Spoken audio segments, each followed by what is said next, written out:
everyone. Take two. My name is Chauncey, and I'm a co-chair of the Toronto Hope. Still, I feel very honored to welcome you to the TO Hope 2020 virtual event. The Toronto Hope is inspired by the Bearskin Hope Classic, which is a charity bonspiel hosted by the Fort William Curling Club in Thunder Bay, Ontario. I've attended it several times, and it is an amazing event. 64 teams over 3 days, all with the purpose of having fun and raising money for cancer treatment. To date, the Bearskin Hope Classic has raised over $3 million for breast cancer research and treatment in Northern Ontario. When we decided to start the Toronto Hope, we wanted to host the best bonspiel in the GTA while raising money for a great cause. Last year, in our first year, we partnered with the Odette Cancer Centre at Sunnybrook Hospital and raised money for women's cancer treatment and research. The East York Curling Club hosted 24 teams and over 10 curling clubs were represented. It was skins format, and due to the generous donations of our partners, we were able to award a prize for every end played. Super fun, logistically very challenging. Together, by harnessing our positive energy, we raised over $41,000 for the Odette Cancer Centre. This accomplishment still humbles me. As our organizing committee worked in the months, weeks, and days leading up to the Hope, we kept telling ourselves, don't worry, this is going to be the hardest year. Next year, we'll have the spreadsheets, we'll know what we're doing, we'll have the schedule all planned. It'll be year two, much easier. Not. Our world changed in March 2020 in ways that we could not have imagined. Personally, I will never forget March 11th. I was at the curling club after my Wednesday night game, and I saw on the news that the NBA had suspended their season due to the coronavirus. And I was like, what is going on? And by Friday, curling clubs across Toronto had made the difficult decision to take pause to find out more information and make sure league curling was safe.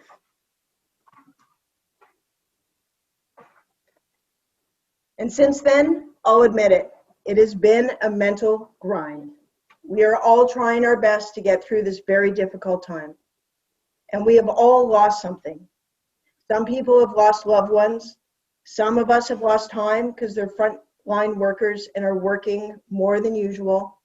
And we've all felt the hit to our social calendar. Some of you are zooming in from places where curling has not yet started. And some of you are curling, but under very strict COVID protocols. We do this to be safe and to contribute to the fighting of the virus.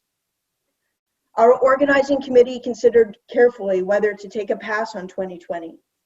I don't think anybody would have blamed us for not having the Toronto Hope bonspiel this year. But that decision just didn't feel right. In early summer, we made the difficult decision to push forward and have our TO Hope 2020 virtual event. And we did this for two reasons. One, cancer does not stop for COVID, so we should not either. We all know people who have battled this disease, and you may know people who have had their tests or treatments delayed due to COVID.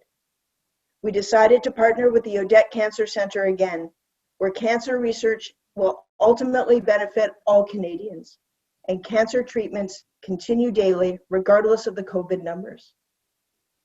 The second reason we wanted to push forward was to continue the sense of community that we had built last year with the TO Hope. Do you feel that? That's positive energy, baby. We have people zooming in from 7 provinces tonight. We have a person in the UK joining us, and we have a member of the Marshfield Curling Club in Wisconsin. And we have over 35 curling clubs represented. This could possibly be the only advantage to a virtual event. And I am so excited about the lineup we have tonight. We have the great Colleen Jones joining us from Halifax, Nova Scotia. We have curling podcasters extraordinaire, 2 girls in a game. We have Team Tracy Fleury, Manitoba Scottish champion 2019. And you know how hard it is to win Manitoba. They are good. And we have Kevin Barton, Olympic gold medalist, architect of the Grand Slams that we love so much, and a curler who has entertained us every time he has stepped on the ice. So sit back, grab your cocktail, and enjoy the show.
Everybody, I'm comedian Susan Stewart, and I'm delighted and honored to be your host this evening. Thank you all for being here tonight. You all look fabulous. I'm kidding. I can't see you, which is totally weird. It's tough being a comedian these days. I have no idea when a joke lands, and the thing is, I also don't know when a joke bombs, so there are some advantages to this virtual format. Now that I do these gigs from home, I feel like one of those big stars who have a residency in Vegas. Yeah, my fans come to see me now. I'm done with the road. Anyway, we have a fun-filled show for you, which is no surprise because the TO Hope Bonspiel was one of the highlights of my curling season last year. It was a great party. I have a vague memory of doing a bunch of lemon drop shooters with Shaughnessy at the bar near the end of the night. And because I'm older, I just recovered from that recently. So I'm so thrilled that the TO Hope team decided to throw this virtual party so we can continue to grow the community, support Sunnybrook Hospital, and keep those positive vibes going. And God knows, we need a lot of positive energy these days. It's been quite the year, hey? With this pandemic, we have once again been reminded that life can throw us a curveball at any given moment, right? I mean, there we were at the beginning of January thinking, yeah, 2020, this is my year. And then there we were around the middle of March thinking, am I gonna have to start wiping my behind with coffee filters? And what will I wear to the living room today? And now here we are, right? We're here in November, hosing down our kids when they come home from school, terrified of sneezing and coughing in public, and secretly excited that large family gatherings likely won't be allowed this Christmas. Maybe I'm projecting a little there. Anyway, we're also coordinating our masks with our outfits. I don't know why people are against wearing masks. Masks protect you and the people around you. And they protect you from having to talk to people in public. Right? I mean, add sunglasses and you're literally in disguise. It's safe to do anything, anywhere, even in your hometown. However, after watching how some people wear their masks, I now understand why contraception fails. So I'm not sure if you've been doing this, but whenever I get asked to do something I don't want to do, I say, in a pandemic, and it's worked out pretty well so far. I haven't had to shave my legs or pluck my eyebrows in months. Now, I don't know about you, but I have heard the terms physical distancing and social distancing more than I have heard my own name my entire life. And I'm rather amazed that we haven't shortened these two phrases. At this point, I'm pretty sure if someone told me that they had been distancing, I would know what they were getting at. You know, you'd think we would be using acronyms by now, right? But not once. Not once has someone said to me, hey, let's get together soon. Will SD. Or, hey, want to come over to my backyard and PD? Nope, not once. I guess it's a real sign of the times. You know, with our simpler schedules, our slower pace of life, we have more time to say these multiple syllable words. Which then got me thinking, I wonder if the young people are using correct spelling and proper punctuation in their text messages now, out of sheer boredom, just to pass the time. So even though I'm a comedian, I will openly admit to you all that I have struggled to maintain my sense of humor during this pandemic. Yeah, like honestly, it's been a bit touch and go around here. It's been a bit up and down. You know, like a lot of people, I too have been riding the Corona coaster. Like I'll have 3 solid days where I feel like I'm, you know, finding my groove, feeling pretty well adjusted. And then that's typically followed by a sudden unexpected dip into what I call the hell zone, leaving me roughly armpit deep into whatever alcohol I can find, drafting long goodbyes in case things don't pan out, while snuggling some of my nice shoes because I miss them so much. Yeah, sometimes I'm really tempted to reply to someone and say, your email is not finding me well.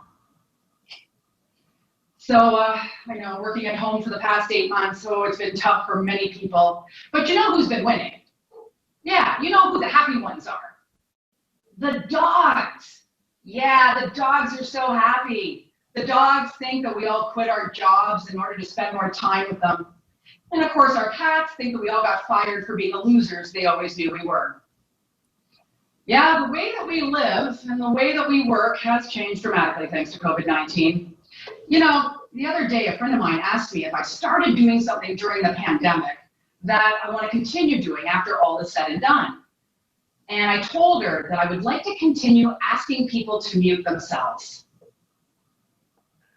I'm going to tell myself that you all laughed at those jokes and get this party started. Okay, so before we do that, I encourage you all to, hey, take a selfie. Hey, take a selfie with your computer in the background or take a screenshot and yeah, post that pic on social media and be sure to include the hashtag TOHOPE2020. That's TOHOPE 2020. All right, to officially kick things off, we have a message to share from you. Sorry, I'm going to say that again. We have a message to share from Toronto City Councillor Brad Bradford.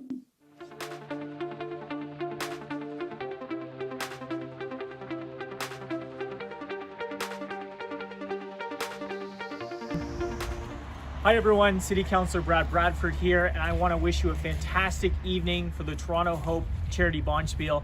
Now, obviously, we are not able to come together like we did last year at the East York Curling Club, but this is still a fantastic way to celebrate and raise funds for such an important cause. I want to give a huge shout out to Shaughnessy and the team at the East York Curling Club for bringing us all virtually together. For those of you who are donating and raising funds for Sunnybrook Hospital, my gratitude to you. Cancer certainly doesn't stop from COVID, and we have to keep up the fight.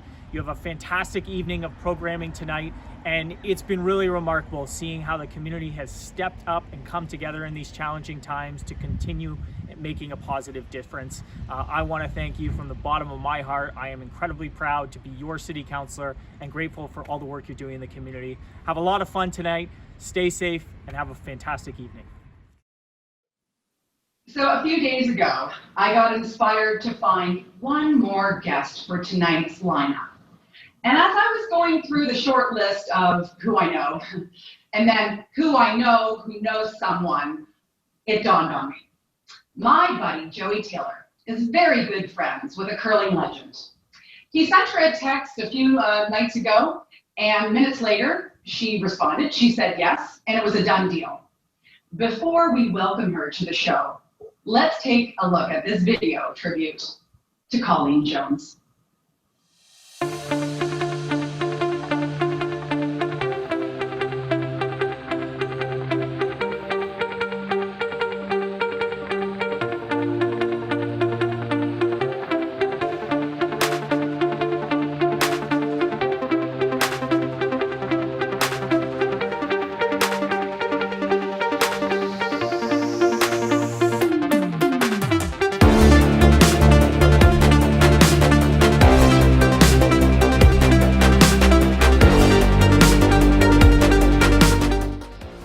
Big shot here. Comes out. There it goes. Pretty good. Canadian championship on the line here. Will she hit and stay? They jumped on it right away. She's very close. There's no indication. Yes, she's got it. Not a question about it. Right on the nose. It never wavered. Colleen Jones. Barbie Jones, Gordon Cummings Jones, and Kate Smith, the 1982 Canadian Ladies Curling Champions. Hey, Colleen. Welcome to the Hi. show. Did I open my Hey, mic? how Did are I do you? this right? Can you hear I think me? you're good. I mean, I can hear you. Oh, And good. let's admit it. You're a professional. You're a veteran with the mic. This isn't your first rodeo, is it? No. No. So as I mentioned before we played your video, you and I have mutual friends, Joey Taylor and Derek Nyberg. And a few years ago, you married them. Okay, so hold on. That didn't come out right. For the record, you are not in a throuple with Joey and Derek. What I meant was you were the officiant at your wedding. And I actually, was. I believe we have a photo of that. Can we show that photo? Is that Beautiful something we can do Chateau right now? Laurier. It was an amazing Chateau wedding. Laurier. Gorgeous You know wedding. what, Colleen? I was actually supposed to be at that wedding, but I had a conflict, a personal conflict, a family thing. So I was very sad to miss out on that. It was Anyway, the wedding so to end all was that- weddings. What's that? Sorry. It was the wedding to end all Was it? weddings. It was spectacular. Was it? Yeah. Okay, so that doesn't help with my. No, you missed it. That's fine. That's okay. I'm sure I'll get over it one day. Fine. So was that your first time being an officiant, or is that like a side hustle of yours because of the tight purse strings at the CBC? Tell us. Might become a side hustle. It was my first time. I was a rookie Okay. officiator, and I thought, oh, no big deal. You know, you just say, Joey, do you take Derek? Derek, do you take Joey, etc. I was never so nervous in my entire life. All of a sudden you realize this is the most important day of their life. I don't want to mess it up. Like, I got incredibly nervous. Just, you know, I got nervous, like throwing a last rock to win a Scotties nervous. Yeah, I guess, you're right. The emotions are running high. You know, if you were to screw it up, they would, never forgive you, blah, blah, blah, right? So, a bit of drama there. But from what I hear, you handled it beautifully, and everyone was so excited that you were there. So life has been pretty civilized for you in the Atlantic bubble. Well, reasonably civilized, I guess. Reasonably. Yeah, but yet, I think everybody's been on high alert, as you mentioned, since March. It's just my hands have never been cleaner. For the first time in my life, I took my wedding ring off, and I took my Scotties ring off, because after washing your hands 300 times a day just to get this off, everything the rings couldn't handle it. So those are locked up now. Yeah, we all have learned about hygiene through this pandemic. I don't know about you, but I'm shocked at how little I was washing my hands before the middle of March. Like, I don't know about you, but like I come home from the gym and just just start, doing things here. And it's like, Yeah. hey, girl, you were just handling a bunch of stuff at a gym. Maybe you want to wash your hands. I know. The standard has changed. My thing is come home from the gym, take a swig out of whatever water glass somebody else here left in my kitchen, grab a water grab an apple, not even think of washing it. Like now I'm like, wash that. Did you wash that? I've become the wash police, basically. All right. Well, that could also be a side hustle for you if needed. You could just walk around Halifax. Another. And with some sanitizer and stuff, maybe a hose. So something to think about. So what have you been doing during the pandemic? You actually have been on the ice. You've been playing. Yeah, well, I have been. Wow. We were lucky enough to. Oh, I know. What's that like, Colleen? Well, the outturn's still good. It was weird when it first started, and everybody, getting used to the new curling protocols, and we could only have one sweeper and all these different things. Now it's kind of back to normal. You don't have to curl with a mask on because within your team, it was decided you are each other's social bubble. You see each other for bonspiels. You're practicing together. You drive in a car together. You're staying in a hotel together when you go to a spiel. So no need to put a mask on the ice. That might change. I think we have continually seen different rules change as you go. But anyhow, it was great. We're also thankful to be curling, that everybody's really sticking to a lot of protocols, signing in when you come in. Everybody in the city has my phone number now. I feel like I could pass it out here on our Zoom call because it's just right. Sign in. But, I think life has changed for all of us. I worked throughout, from day one of the pandemic, kind of learning new techniques of the trade for the first time, because I've been at CBC for 34 years. So that's a long time. Now I'm shooting my own material, that sort of stuff. So, one man wrecking crew myself. Yeah. Wow. Well, we're very happy that you're out on the ice. And of course, very jealous. But that's good. Everyone's staying safe. So you played in 21 Scotties only. Won 6 of them. Not bad. I'm gonna give you a not bad on that. Of course, there could have been more. But pretty good record. And so, from the looks of things, last season, you actually want to get back to the big show and go for win number 7. Am I right? Yeah. Well, I'm not kidding myself at 60 to win number 7, but I would give my wisdom teeth all over again to be able to go back and play at the Scotties just in one other decade. My first Scotties was in 1979. So to think if I could do it in like Gordie Howe, 70s, 80s, 90s, 2000s, 2010, and 2020. If I could just do that, the wisdom teeth, I would take them out again. I actually, I would love that, but no illusions of winning. But to get out of Nova Scotia, we lost in the final last year to Marianne Arsenault. How weird was that final for you, playing against your former team? Oh, well, and we had played Marianne a lot, and she's moved up to British Columbia, and I see she was runner-up in a bonspiel last weekend. So she's already sort of, I think she's with almost all of Kelly Scott's old teammates. So that's going to be, if they get, if the season transpires and provincials happen and Scotties happen, I think that could be a scary good team. But to play Marianne, it's like playing an old friend. It feels kind of comfortable. She's a dangerous opponent. She made everything and she won. We expected her to make everything and she didn't. We know her strengths and they are many.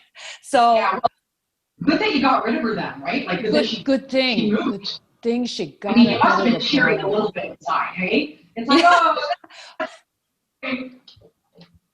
Well, she was playing seniors with us, so then we lost her on the senior team. So that was like, don't move, don't go. Because frankly, I love seniors. I mean, I think it's awesome to play, and the people that you see are the same people you played at the Scotties. You know, when you think that Sherry Anderson won the last 2 senior championships, Sherry Middaugh lost in the final. I mean, that's my cohort. So it's a pretty awesome event to go to. Yeah, so I guess Marianne's departure was bittersweet for you. Speaking of Marianne, you're famously known for winning so much for so long with the same team members, Marianne, Nancy, and Kim. A dying concept for sure with the 4-year Olympic cycle.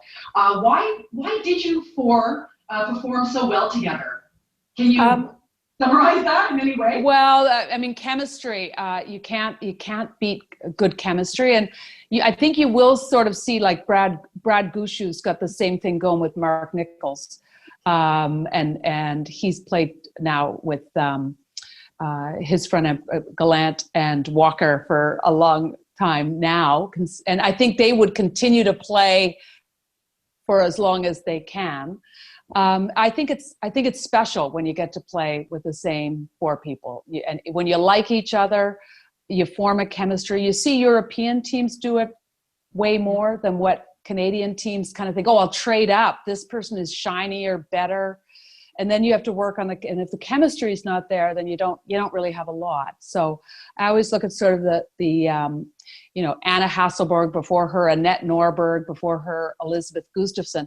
Those are 3 of the greatest women's teams. When you put together the number of world championships and Olympic champions those 3 teams have won, and yet they draw from a really small pool of curlers in Sweden. And what they've done is found, look, we all like each other. We have a good time together. That's just as important as what's going on the ice. So I think, Nancy, Kim, and Marianne and I were extremely lucky. We fell into each other's lives, and we're thankful for it every day.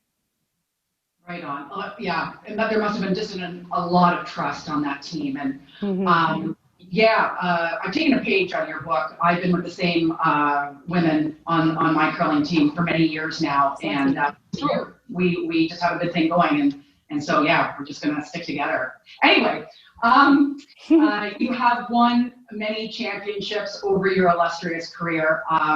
What was your favorite win? And why? I mean, I love them all, frankly. I last year got to play in the Canadian mixed with my son Luke. That was extra. We didn't win it, but to win the Nova Scotia title for me was, and I will use this over and over again, dream come true. I never thought I'd get to play in a Canadian championship with my son and that he'd want to play with me. And that was pretty special. I also won a Canadian mix with my husband, Scott. That was extremely special.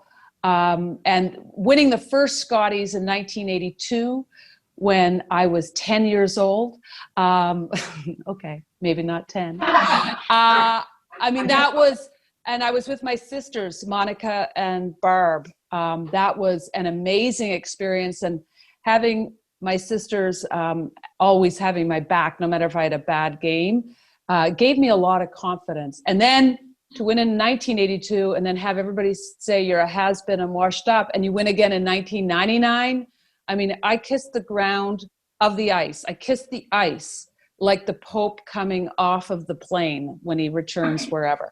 It was just the most amazing feeling because of the perseverance. And then we went out and had the worst world championship in the history of any Canadian team ever. And so we went from glory to sinking faster than the Titanic. Like, it went down. We just crashed. And so that was tough. But that just makes you more relatable. Yeah. To me anyway. Yeah. I would say failure teaches you so much. Failure should be people's best friends. I mean, as a society, we kind of go, but failure's part of sport, and it's part of living. It's not all just sunshine and roses and lollipops, right? Yeah, sometimes you win, sometimes you learn. So, you know my dad, Bill Shearhart. I know. And I was telling my dad the other day that I was going to be interviewing you. And so he said to me, I should ask you what the 7 Ps of performance are. Yeah. Would you be willing to share? Yes, 7Ps seems to stick with everybody, including Bill, who knows everything about curling there is to know. But it's proper preparation prevents piss poor performance, and just the theme of this show is a lot of positivity. So I guess if you could figure out to make it 8Ps, because the most important thing in curling is probably to stay positive no matter what the situation. But I've always believed, and we call it getting your reps in. So that's a lot of practice. Make sure the delivery's smooth. Make sure your muscle memory for your draw weight is there all the time. So yeah, proper preparation prevents piss poor performance. Try to say it 7 times, 7 Ps quickly. Yeah, it's easy. I'm gonna say that before every show now to warm up my proper preparation prevents piss poor performance. Get the mouth going. I say that, then I can't pronounce a word. Well, that is very good advice. And while we're at it, hey, I might as well get some free advice out of you, right? Like here we are. So what is the one thing we fallible club curlers should focus on to win more games? And what I mean by that is when technical ability is not rock solid, pun intended, what should we focus on to help us perform well and increase our chances of winning? Well, a little like the 7 Ps of proper preparation prevents piss poor performance. In a nutshell, that means practice. Oh. Practice more. Oh. Go to the curling club. If people would approach the curling practice the same way you approach the gym when you used to come home and not wash your hands, and treat it like you're going to train. And when you think about the curling delivery, people think it's easy. It is. There's a lot of moving parts in a delivery that need to flow as one so that it's as easy as walking. And a lot of people in league play that sometimes it looks a little not balanced. Sometimes it looks a little shaky. Sometimes no idea what you're talking about at all. Sometimes you're veering off the wrong way, etc. But if you practice more, and you think about golf, a beloved sport of many curlers as well, or as I like to say, another crazy sport invented by the Scots to make us crazy and drink more. But golf and tennis, there's a club pro there to kind of go, come get a lesson. I'm going to fix that hook you got in your out turn. Or I'm going to teach you to be a better sweeper so that you'll be able to help your skip make their shot more. When you start doing it right, you actually see this is like a hard yoga class. And you're working your abs, you're working your turkey parts back here, your turkey arms. Your abs are engaged when you're doing your sweep. Your ass will look, can I say that on a virtual show? Your ass from that lunge you're doing in an unstable surface is getting stronger by the second. We are never going to have to worry about a sinking ass, okay? It's perky because you're always doing a very difficult lunge. Show me one curler with a bad butt. It's not possible because think about it, right? Okay. Well, I look forward to getting back to the club and training and checking out everyone's behinds. And just be in awe of what the sport has done for us. I'll come give you a practice. Don't forget, you're going to auction. I'm auctioning off my shirt and some wine. Yes, you are. Thank you so much. That'll make you better too. Well, you know what? I'm actually going to try to win that, Colleen. I'm not going to lie. I'm prepared to just plow over everybody for it. But anyway, I know I can be like that sometimes. Okay, so I got to wrap up, but I do want to just ask you 2 other questions really quick. What's your favorite flavor of gum? Yes, Dentyne. Okay. Ice. Ice. Okay. So you like the minty stuff. Okay. All right. And lastly, does it bug you that Jennifer Jones has your last name? Like, you can just tell us now. Like, and then if I had a nickel, and I'm sure it's the same, of how many times people say, "Are you related to Jennifer Jones?" And I say, "Well, actually, I have a sister, Jennifer Jones." But I mean, that the Joneses have dominated so many Scotties. I mean, between us, I think we have 12 since that's quite impressive. So you know what I'm going to do? I am going to change my last name. Do that too. Susan Jones, everybody. Susan Jones. Yeah. You're We'll going see to what get the happens. shirt, right? Thank you so much. Will you sign that for us before you I will be signing ship it. off? Thank you. Well, Colleen, this has been a ton of fun and Thanks for having kind of me. career highlight for me. Oh. Thank you for your donation to our auction. Thank you so much for being part of the show. Be safe, be well. You I too. will be cheering so hard when you get back to the show. Want to get there. All right. See you. Thank Thank so you. much, Colleen. Now we're going to watch a video message from Dr. Lillian Zhen from the Odette Cancer Research Program at Sunnybrook Hospital.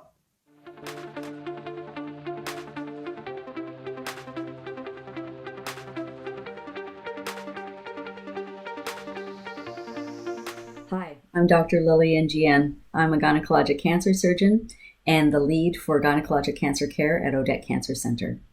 On behalf of my team, I wanted to sincerely thank you all at Toronto Hope for your efforts, your time, and your contributions towards fundraising for women's cancers.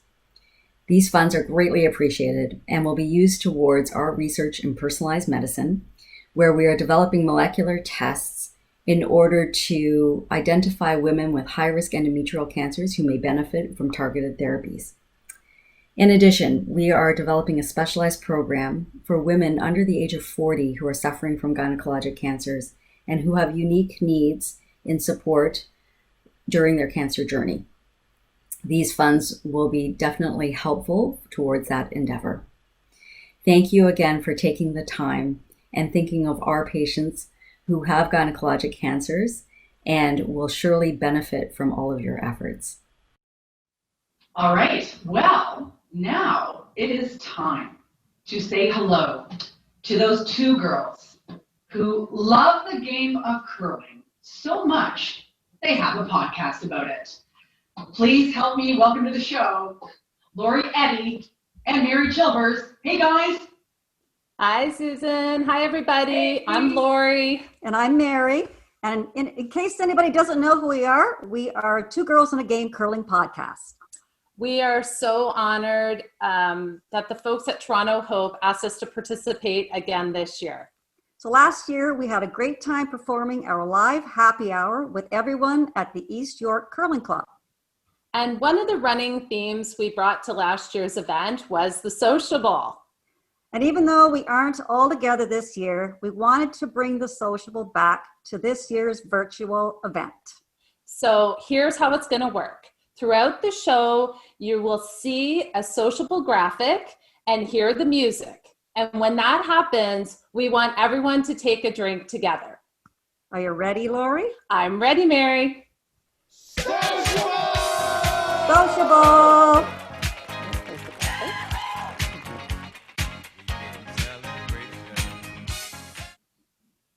Sociable!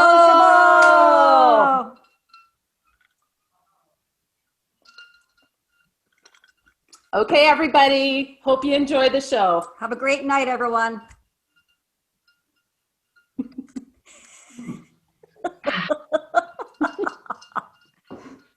Thanks a lot, Lori and Mary. We'll see you later. So that's, the first of a few virtual sociables we'll be doing tonight. More opportunities to cheers together are coming. Now, I would like to take a moment to remind you about our exciting online auction. So there are 17 amazing items up for grabs, including some autographed game-worn team gear from some of our favorite curlers, including Colleen Jones, Team Botcher, and Tracy Fleury. You can also win a coaching session with John Epping. Also up for grabs is a beef short rib dinner for 8 prepared by Chef. Now, who knows when you'll be able to have 8 people over for dinner, but when you do, you'll be able to kick off the rebirth of your social life with a delicious feast. Oh, hold on. I got a text here. Hold on. Oh, that's so cool. That's amazing. Shaughnessy just texted me, and she says that Andrea Crawford from Team New Brunswick has a video message for us. Let's take a look.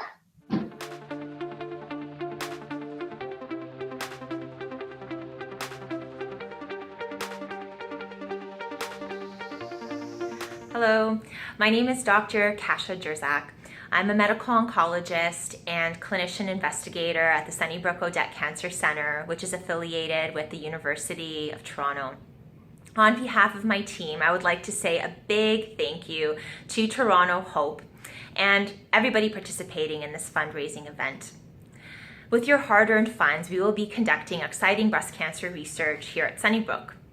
Together with my colleague, Dr. Han Leong, as well as other collaborators, we are investigating the presence of so-called liquid biomarkers among women with breast cancer.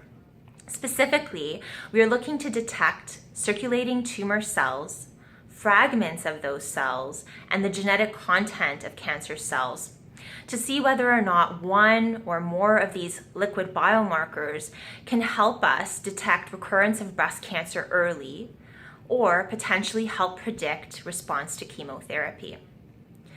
During the COVID-19 pandemic, your funds are especially valuable to help keep up the pace of breast cancer research. Thank you again for your support. All right, well, obviously that wasn't the right video. Crawford has not had that much work done. Yeah, so that wasn't Andrea. Maybe we'll play that video for you later because it would be nice to watch it. But just to let you know what was going on for our online auction, Andrea has donated the 2020 Scotties jacket that she wore when her team scored that 7-ender against Team Iverson, which is a Scotties record for most points in one end. So that's an exciting addition to the online auction. And she may have been talking about that in the video. Who knows? Maybe we'll see that video later. All good. But yeah, that's what's happening. So the auction will be live until Monday, November 16th at 7 p.m. A portion of all proceeds will go to the Odette Center at Sunnybrook Hospital. To place your bids, visit 32auctions.com. That's 32auctions.com. And it's easy peasy to set up your account. Like, it's just your name and your email. And you may have an account on this website, so you just log in with the same information. You don't have to create a new account. The link to the auction site is also in the email you received with the webinar information. Yeah, so basically what the video you did see was from Dr. Katarzyna Jerzak of the Odette Cancer Research Program at Sunnybrook Hospital. And so we have already, we've already played that. That's what you watched. Yeah, like I said, maybe we'll see Andrea later. And now I think we will welcome Christine Loeb to the show, who is Christine. Maybe Christine's coming, maybe she's not. It's all good. Christine has a fun segment coming up talking with Team Flurry. Hey, there's Christine Loeb. Hey, Christine. Hi. Hey. Oh, so great to be here. I was going to thank Dr. Jerzak, but I just want to say hello. I'm one of the co-chairs, Christine Loeb. I'm one of the co-chairs of the Toronto Hope, and I'm super excited because next up on the show, we have a top-ranked curling team, #2 in Canada, #3 in the world, Team Flurry. Let's take a look at some of the highlights from the last 2 seasons.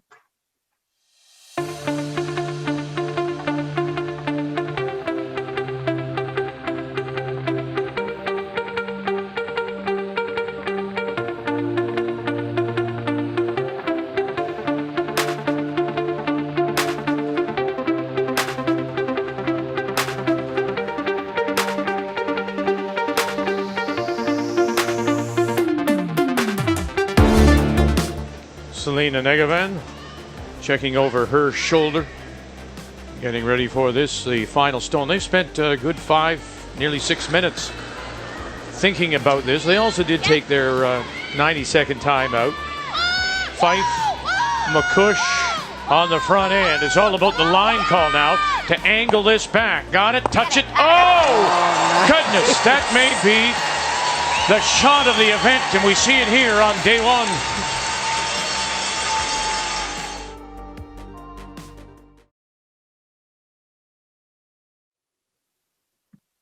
Hey, girls. Welcome to the show. Hi. Hello. Hi. Well, let's kick it off with you introducing yourself, TSN style, starting, of course, with the lead, Kristen. I'm Kristen McCush, and I'm from Landmark, Manitoba. Play lead for Team Flurry. Yeah. Hi, I'm Liz Fife, second for Team Flurry. I live in Winnipeg, Manitoba, and when I'm not curling, I'm a stay-at-home mom to my 2 girls who are 3 and 1. Hi, everyone. I'm Selena. Oh, sorry. I'm Selena. I am third for Team Flurry, and I live in Winnipeg, Manitoba. When I'm not curling, I am a human resources coordinator. Awesome. Hello, I'm Tracy Fleury, skip of Team Flurry. When I am not curling, I am an accountant at Laurentian University. I'm currently on maternity leave as my husband Brent and I had a baby 4 months ago. Her name is Nina, and she's keeping us quite busy. Awesome. Well, as you know, we're very thrilled to have you. To start things off, tell us a little bit about how you got started in curling and what curling means to you and your family, and what inspired you to strive to be the best in the world. Selena, let's start with you. Yeah, so I started curling about 20 years ago. My parents curled in just a fun league where we were living, and I always was brought to the rink to watch, and I was always interested in it. So they signed me up as soon as I was of age to curl in our curling club, and that's how I started.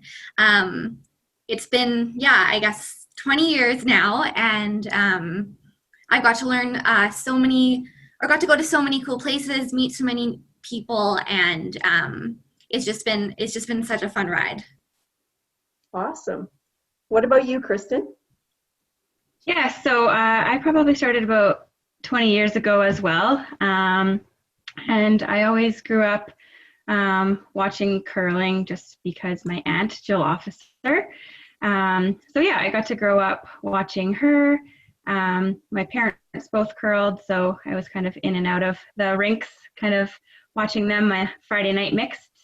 I would say I, kind of got started being able to watch Jill, kind of try to follow in her footsteps. So yeah, it's been great. We've had a lot of fun along the way. So yeah, looking forward to what we have going on in the next little while. Well, and you've had a chance to play against your aunt in some pretty big games. What was that like? Yeah, it was good.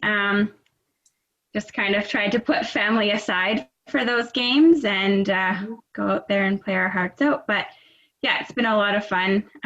It's been nice that she's not curling now, because she can kind of help us now, and can kind of put that competitor away and kind of help us. So yeah, it's been really good.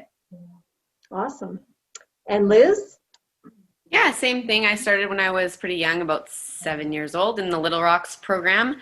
My dad was an ice maker pretty much my whole life, so I was at the rink, and he was Vic Peters, so some of you might know him. So he won the Brier when I was pretty young. I was only about 5, so that would be before I even started curling. But that's just what I grew up. It was my normal, was watching my dad on TV, and him going away on the road all the time curling, and that was just what it was for our family. So it was really natural curling, and I wanted to just kind of do what he was doing. So it's pretty cool that I'm kind of experiencing all the same things that he did, and it kind of makes me feel closer to him now that he's gone. I get to have those experiences that he had, so it's pretty special. Awesome. I'm actually old enough that I had my picture taken with your dad and his team in Ottawa at the 93 Briers. Nice. Very That's grateful cool. to have this picture taken with myself and my friends. So yeah, that's cool. Yeah. So I guess we'll go to skipper now, Tracy. So my dad was a social curler, and he signed me and all my siblings up for curling for Little Rocks when we were about 5 years old. And we all played a lot of sports growing up, but that just seemed to be the one that kind of stuck for all of us, the one that we liked the most. I think when I was little, I just stuck with it for the hot chocolate breaks. But then as I started playing more, I started to really like the travel and the teamwork and the strategy. Oh, cool. So what other sport did you play when you were growing up? Did lots of dancing, gymnastics, baseball, tennis. Wow, you did everything. Yeah. All right. So next question is for you, Tracy. You joined forces with Selena, Liz, and Kristen 2 years ago. Before that, they played together for quite some time. It can be challenging to join a new team if you're lead, let alone if you're skip. What sort of challenges did you have, and when did you feel like, yes, this is my team? Well, what was nice is I already knew the girls from competing against them on tour, so that really helped. And they're all just so friendly that they really made me feel comfortable on the team right from the start. And it was important for us as a new team. We wanted to start a new team together, so it wasn't a matter of me joining their team or them joining my team. We really just wanted to take the strengths and our experiences from the past and put them together to form this new team together. And I think we did a really good job of that. As for challenges with the new team, I'd say the biggest adjustment for me was getting used to traveling by myself, as my teammates live in Winnipeg and I live in Sudbury. So that was an adjustment, driving and flying to Spiels solo now, but obviously worth it to compete with these lovely ladies. Well, your team has been super successful, so you're doing something right. Maybe we'll go to Selena now. For you, what's the biggest highlight of your team so far? Yeah, I think the biggest highlight for our team so far was winning the Masters Grand Slam this year. That was in end of October. That was a big highlight for us, as the slams are the top 15 teams in the world. So you have to be playing your best at those events. And for us to come out strong and play hard all week and then to win that final game was, I think, a really good a good point in our career, and kind of just something to build on. And it kind of shot put us for the rest of the season, because we did have such a strong season, and I think that kind of just boosted our confidence. And which team did you play in the final? Team Yoshimura. And so who was coaching that team? My husband was coaching the team. It was awkward, not gonna lie. But it was good. Those girls are super sweet, and yeah, it was all fun. Well, that's good. Now, Liz, we'll go to you. You mentioned your two lovely daughters. Now, to be an elite curler, the time commitment, the schedule is grueling. Like we look at it and we say, I don't know how they can play that many weekends. How do you do it as a mom? Yeah, it's definitely a challenge, but basically you need to have a support team. Aside from your actual curling team, you need another team behind the scenes of people who are supporting you. So I have an amazing husband who's super supportive, and my mother and my mother-in-law both help so much with my girls.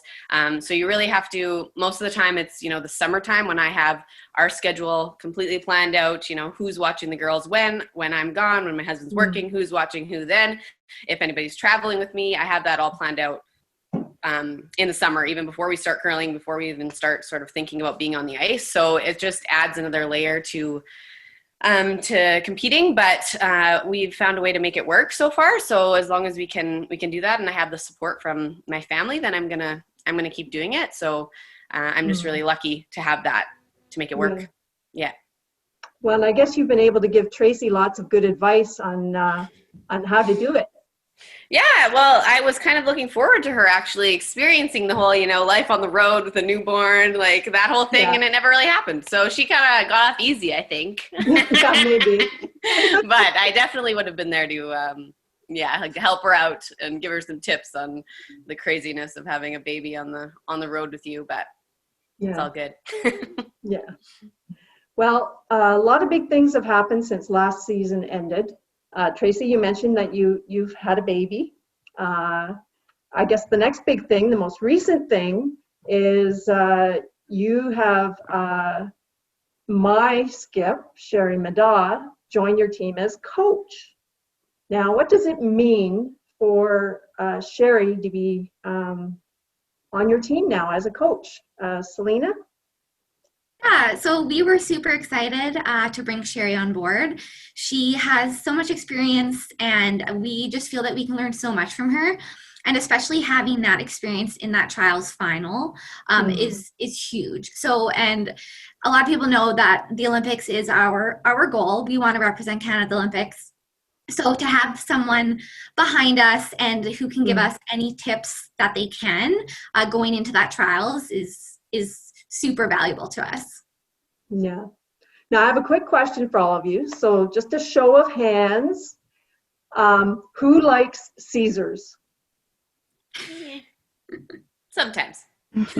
Okay, because my girl Sherry's going to need someone to have Caesars with. So, It's so not you a better make problem. sure. I'll take the We'll role. take care of her. Yeah. Good hands. Well, the other big thing, we've talked about it already, is the pandemic. And you mentioned your goal. You want to get to the trials and beyond.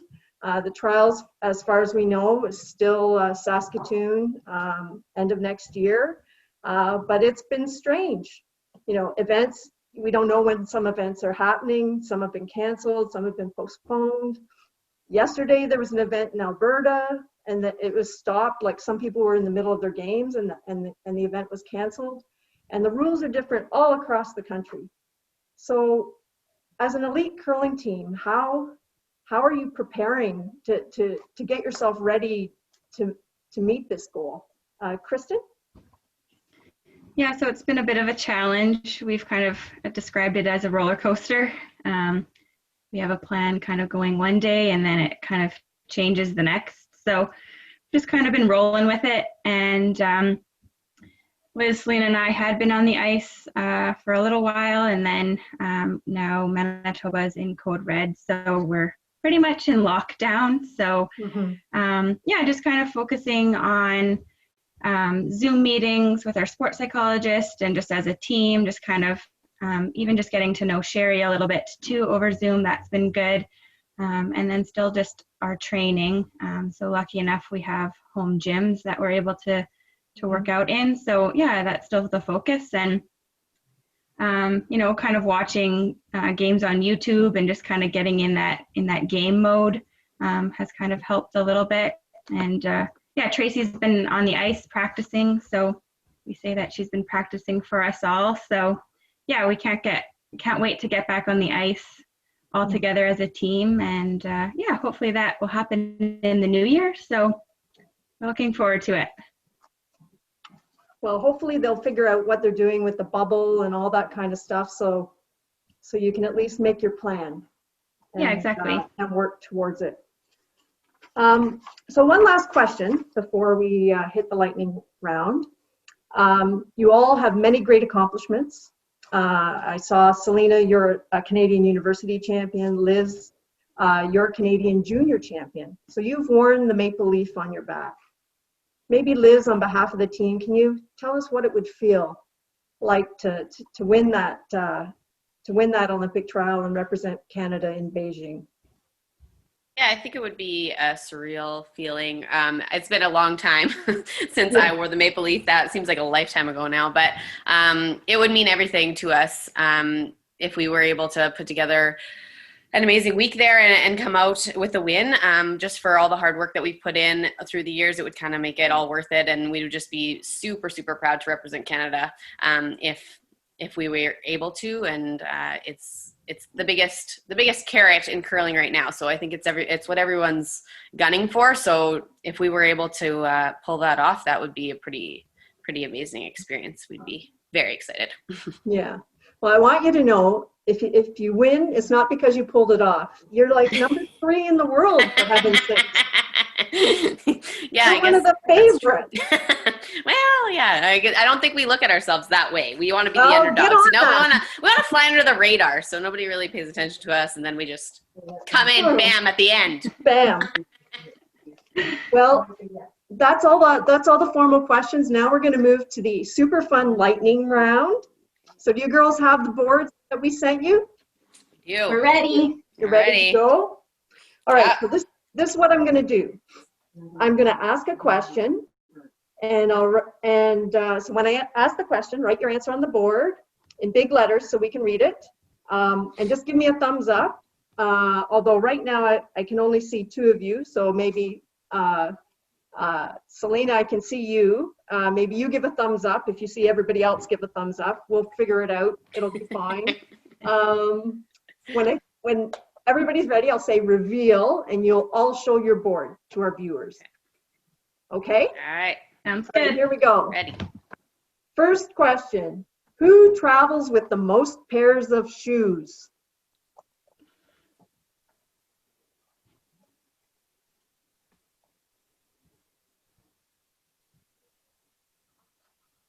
All right, reveal.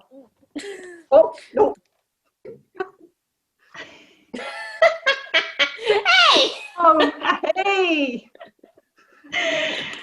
They nailed it, Kristen. So, I had a feeling that was coming. How many pairs of shoes do you travel with? It all depends on the weather, and then you don't really know what it's going to be like, and then you got to have your runners for in the arena or the gym. I want like 4, maybe 5. All right, next question. Are you wait a sec for you to make sure you erase it. So, okay, so who is the best dancer?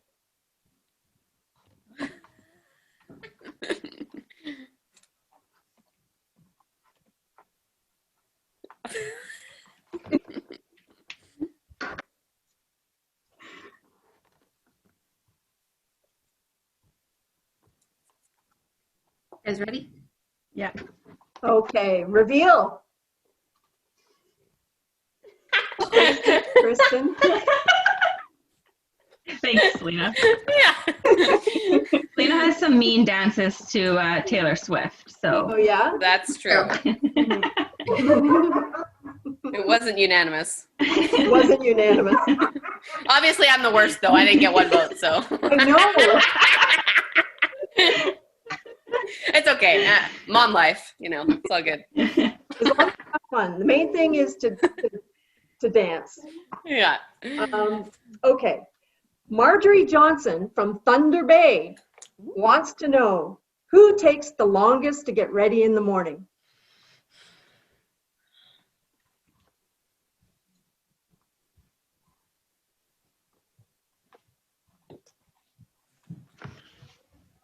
Okay, I see Liz thumb up. Selena's still writing. You done? Okay. Now I can't see Tracy's board, so reveal. Did Tracy pick herself? No, she picked Kristen. Oh. Okay, I'm gonna explain why though. It's because it's because Trace is the only one who actually showers every day, whereas the rest of us, it's hit and miss. So Right. I think that adds to it. I thought I got quicker, Trace. You did. Yeah, I feel like you're pretty quick. That one time I had to get ready in 15 minutes. All right, we're gonna have 2 more questions. Cat or dog?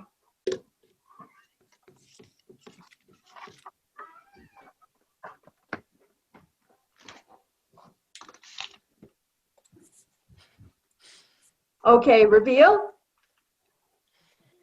Dog. And what did Tracy put? Cat. He's a cat, of course. I have a cat named Button. Oh, Button. All right, last question of the lightning round. Rochelle Boone of Thunder Bay wants to know, when the Scotties eventually gets to Thunder Bay, who's most likely to party with her in the Heartstop Lounge?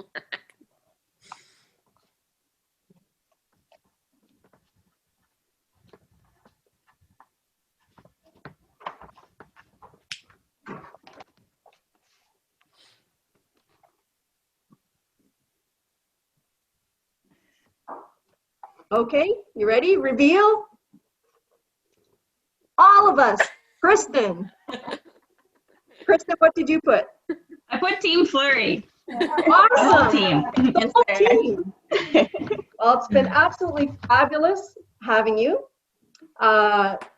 It's been super fun, but our time is coming to a close. I want to throw it back to Tracy. If you have any message that you would like to give our fundraisers and participants. Yeah, we just would like to thank everyone who bought a ticket and everyone who's fundraised for this great cause.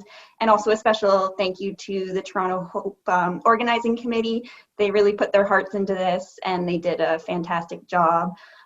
So thanks for having us, and we hope everyone stays safe and healthy. Well, thank you. Now, I hear that you have a prize you want to give away. We do. We have a jersey. This one's mine. It's a wild card jersey from the Scotties this year, and a cute little toque from one of our sponsors, Asham Curling Supplies. So we wanted to give it away to one of your ticket holders tonight. Okay, I'm going to draw the ticket on behalf of you. Perfect. This is from our fundraisers. Okay. Ellen Marshall. Yay! Yay, Ellen! That's so we'll super exciting. Her info and we'll send it off to her. Okay, we will. So sadly, our time has come to a close, but we know what time that is now. It's time to grab a nice beverage. I've got mine, my Epic Ale. Oh, nice. Nice. And you at home, grab your beverage, and I'm going to count to 3. And all of us, you at home, Team Flurry, myself, at the same time, we're going to sociable. So on the count of 3. 1, 2, 3. Sociable! Sociable! Sociable! Cheers!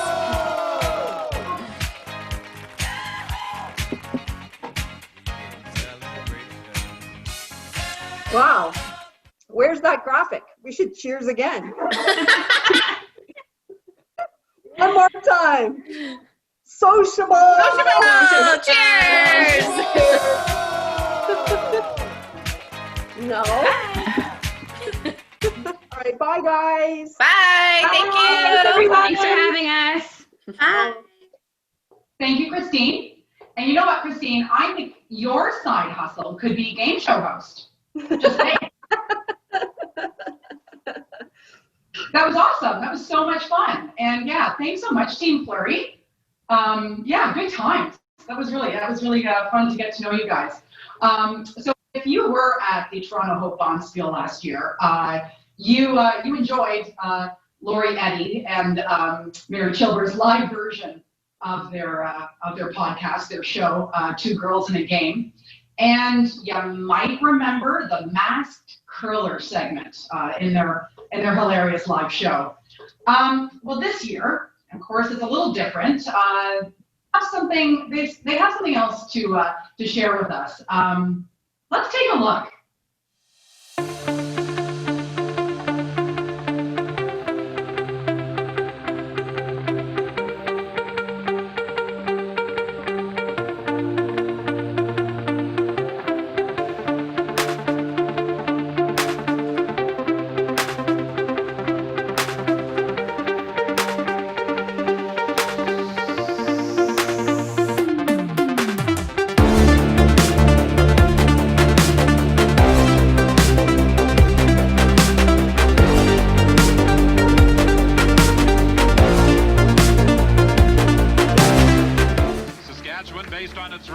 Performance will have Last Rock on this opening end. Mary Bowman starts things off for Ontario.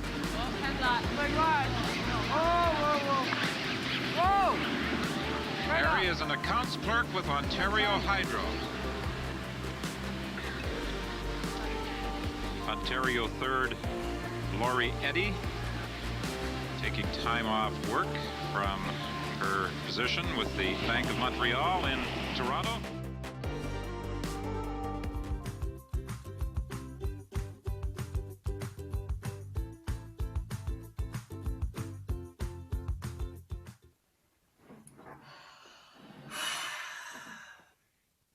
Well, Mary, thank the heavens I thought they were never going to leave. Well, I'll tell you that Skip, she didn't have much of a slide. She was flopping out of the hack like a walrus. Or an obese turtle on her back, flailing in the hot sun. And what about that third? She slides to the tee line, throws backline weight, gets it wicky-ticky, and ends up on the button. Bam! Yeah, and the way she was strutting around, it's like she just won the Scotties. Yeah, who does she think she is, Jennifer Jones? She wishes. Oh.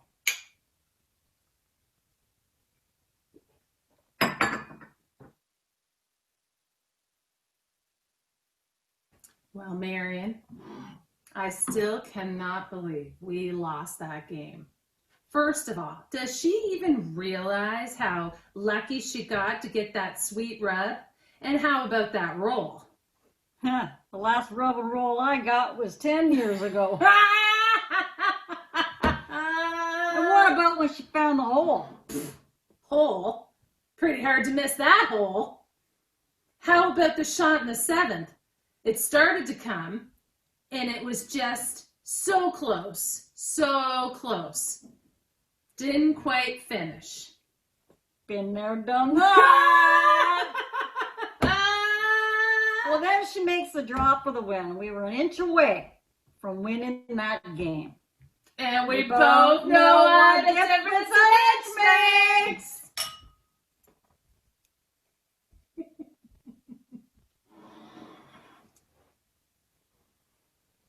Marion, is that a new pin? I was hoping you'd notice. I swear to God, that vest is soon gonna weigh as much as you do. Well, it's part of my upper body workout. Well, can you believe those pants Barb was wearing on the ice today? Yeah, she's trying to look like the young stuff on the tour. Well, those pants on tour, they leave nothing to the imagination. They are borderline obscene. Well, I don't understand why kilts went out of fashion. Don't the girls want to look feminine anymore? Who wouldn't want to look like this? Give us a twirl.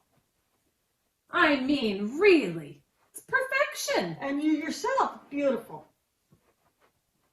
I mean, look at us. I just don't understand it. Listen, Marion, we gotta talk about our front end. Barb could not hit the broadside of a barn today. Well, I'm not crazy about her anyways. She never shuts her pie hole. And you know how I feel when people are talking when I'm throwing. Well, I know that for a fact. I've been on the receiving end on the golf course, and if looks could kill, I'd be dead. How often do we have to hear about Dorothy's cousin's husband's prostate issues? Wah, wah. And I am starting to question their knowledge of the game. What part of the longer the better is so tough to understand? Well, we sure understand it, don't we?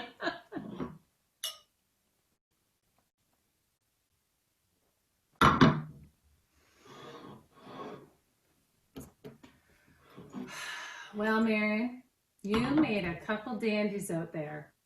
The way you're handling the stick these days is nothing short of impressive. How are you liking it? Oh, well, I like how it feels in my hand. I'm just not as confident it'll get the job done. Well, if my hip doesn't stop giving me grief, I may need you to show me how to make it go so hard. Well, you know who showed me how to do it properly was old Dougie McClellan. He had me do it over and over and over until I finally got it right. Yeah, Marion, I bet he did.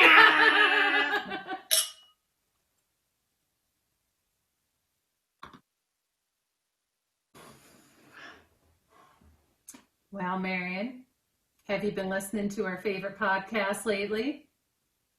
What, Inside Curling? No. Yeah, I never miss two girls in a game.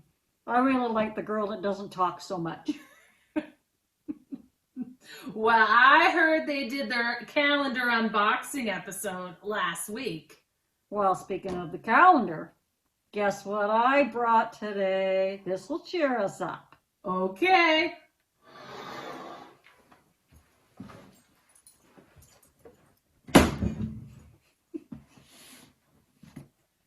It's going to take me a bit to find it. Okay. Oh, my crossword. I got lots of stuff in my purse. You sure do. Oh, my Lord. Wait, how long have these been in there, Marion? I don't think you need those anymore. Hell of a long time. Just in case. Emergency? Marion, do you need more cowbell? And of course, Whoa. we got We the might vodka and shooters. We might need that. There it is. There it is. I think we're gonna need a shot for this. Bring it on. Is anybody looking? I think we're good. Quick. Cheers.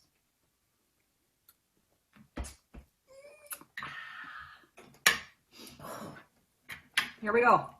Okay. Okay, you ready? Ready, Loretta? I'm ready. Okay. Oh. January.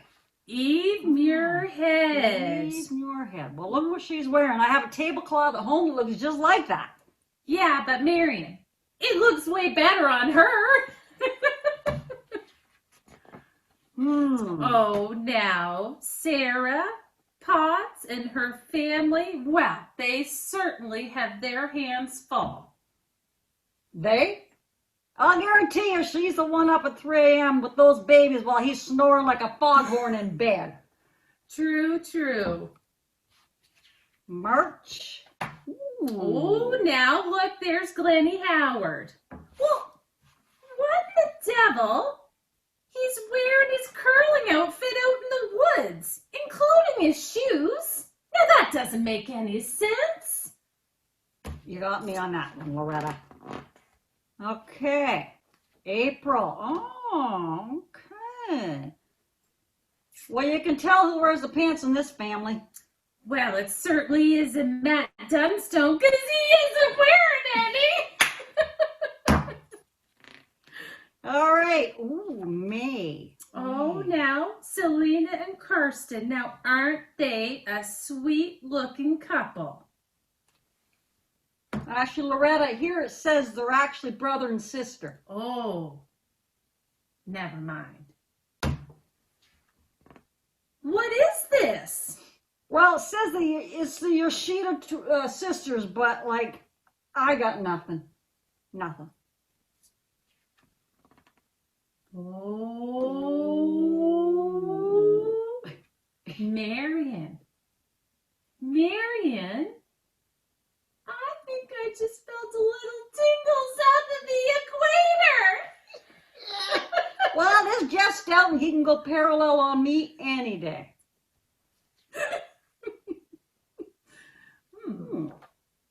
Well, who the hell's that? Well, it says it's Stu. And he's representing the recreational curler. Looks like he's representing his business to me. Get it?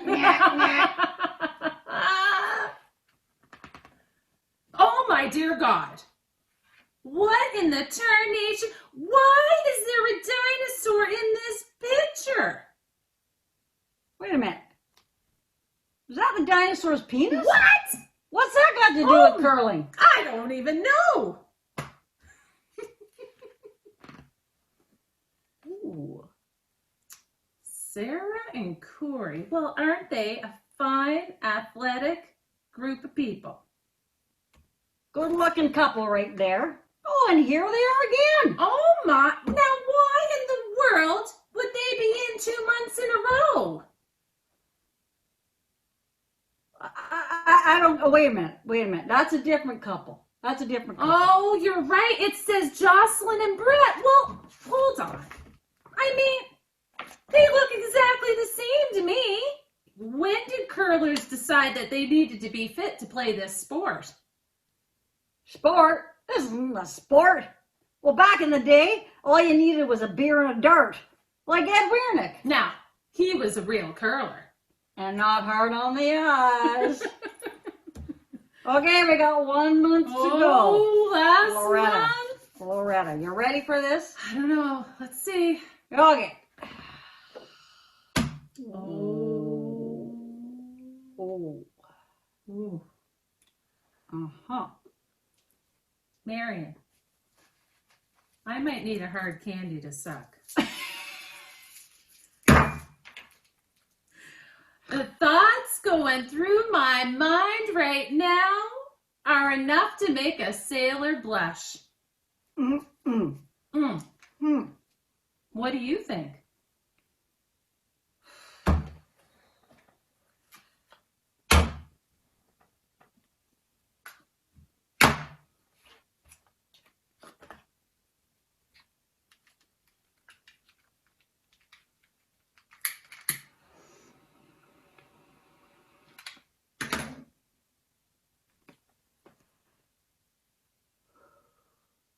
That's all I got to say about that.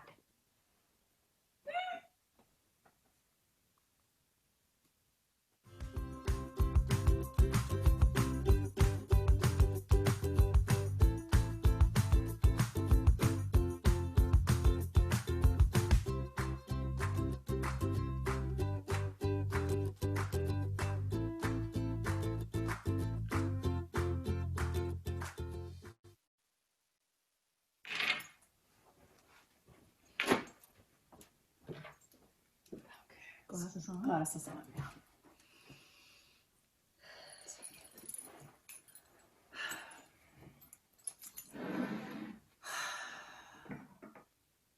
Marion, is that a new pin? Well, I hope you notice. Look at us. I just don't understand it.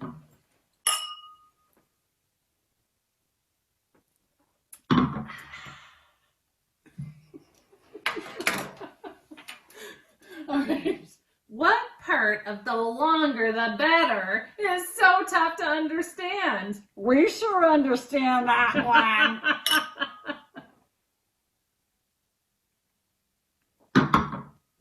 That's pretty good. Okay. I don't see, the problem is you've got a clear, distinctive voice and I do not. I'm talking like a tough old broad. Yeah, That's yeah. what I'm talking like, right?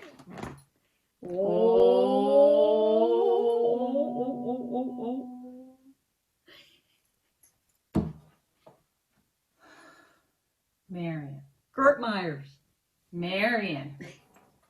The things I could do with that man would be enough to make a sailor blush.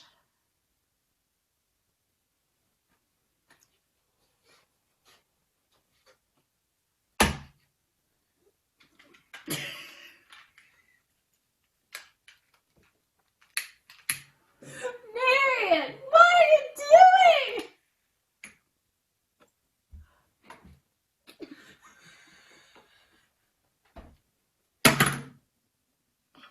That's all I got. That's all I got to say about that.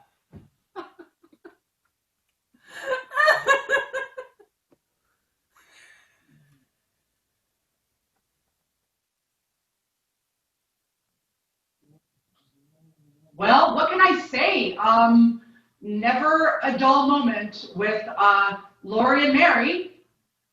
Oh, well, I gotta say, Lori and Mary's dirty curling talk, and of course, candid review of curling calendars. It's legendary. And that was hilarious and just as fun as the live show last year. Thanks so much for all the effort and time you put into that, Lori and Mary. Yeah, it was hilarious. And yeah, we always need some laughs right about now. So thank you. Thank you for that boost. Okay, so it's soon time for the fourth end break. This will be your chance to visit the online auction, make a donation on the Toronto Hope website. It's just at the bottom of the homepage of the website. there's a little button that says donate now. It's really easy. You can also post the photo you took, post it on social media, your selfie or maybe your screenshot. Don't forget the hashtag TOHOPE2020. That'll be the time you go to the back room, maybe grab a snack. Most importantly, refill your glass for the next sociable. But before we break, we're going to watch that video message from Andrea Crawford. Do you remember that one? Yeah, we're going to show it to you now. Here it is. Hey Susan, New Brunswick supports TO Hope also. I'm Andrea Crawford, skip of Team New Brunswick. I'm third, Sylvie Quillian. I'm second, Jillian Babin. And hi, I'm Katie Philippe. Thanks for supporting this great cause. Cancer does not stop for COVID.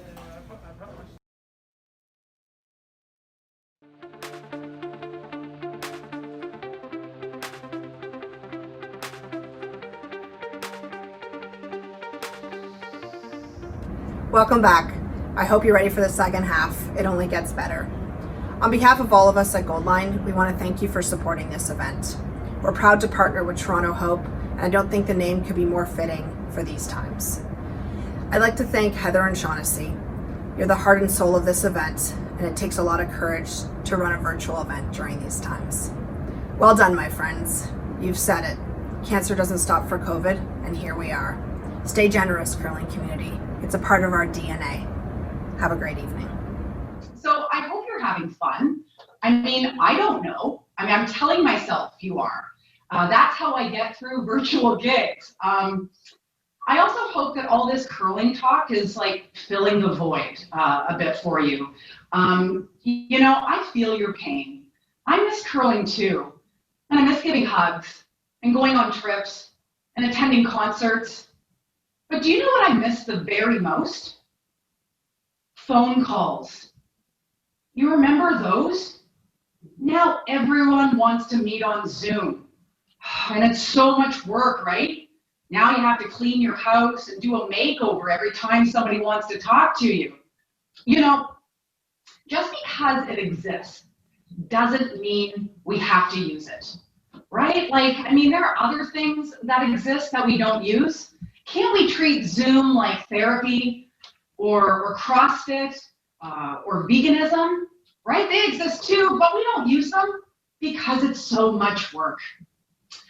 Now, at this point, we can't tell if we work at home or live at work. You spend your day at the office, yelling at your kids to be quiet, removing your cat off your desk, and coordinating your breaks with your Amazon deliveries. Yeah, and at the end of the day, you close your laptop, you move 11 inches and start cooking dinner. Balancing work and life used to be the goal. Now it's trying to find the difference. Well, now more than ever, that's right, I just said that. Now more than ever, it's important that we focus on the positive, right? See the silver lining in things. I believe that good things come out of bad things. And I think the biggest perk to being at home for the past 8 months is that we haven't had to see the people we don't like. Well, except the ones, we married and gave birth to, of course. Of course, I'm kidding, of course. I actually have one son. He's turning 2 tomorrow. But since money's a bit tight right now, we're not going to tell him. We don't have to. And now you're thinking to yourself, damn it, I should have thought of that. Could have saved some cash. Yeah, it's definitely been a very challenging time for parents. Well, it's just not natural or healthy to be around your children this much. Oh, and the other day, my one friend, she was at the end of her rope. She's like, that's it? I'm done. I quit. I'm selling my kid on eBay. I said, don't be silly. You made him. Sell him on Etsy. Before 2020, parents would say, it takes a village. And now parents say, it takes a vineyard. A lot of wine consumed in 2020. Is anyone else out there numbing their pain with food? Yesterday, I took a nap to stop eating. And I only have 3 chocolates left in my advent calendar. And I recently discovered that every pizza is personal size if you really believe in yourself. Oh yeah, like many people, I have gained some weight during the pandemic. Oh, and it's so frustrating. My goal for 2020 was to lose 10 pounds. Only 17 more to go. Now, because we all manage stress differently, as I see it, half of us are going to come out of this pandemic like in the best shape of our lives, speaking some foreign language fluently with a house full of completed craft projects. And the other half of us are going to come out of it about 20 pounds heavier, addicted to TikTok. Which team will you be on? You know, speaking of TikTok, during the pandemic, I have spent a lot of time on social media. And I don't know about you, but I have been blown away at all the people cooking and baking, singing and dancing. It's like I've been watching Quarantine's Got Talent. And I don't know about you, but I still can't believe how many people at the beginning of the pandemic, how many people were like baking sourdough bread and baking pies from scratch. Very interesting, hey? A global pandemic hits and Little House on the Prairie gets a reboot. Didn't see that one coming. Nope. You know, they're predicting a rise in divorces as a result of the pandemic. And let me be very clear with you people right now. I am not going to be part of that statistic. Absolutely not. Because I'm already divorced. Yep, got that done a few years ago. And now I'm thinking about dating again, not to get remarried, but to eventually endure an extremely painful breakup that kickstarts weight loss.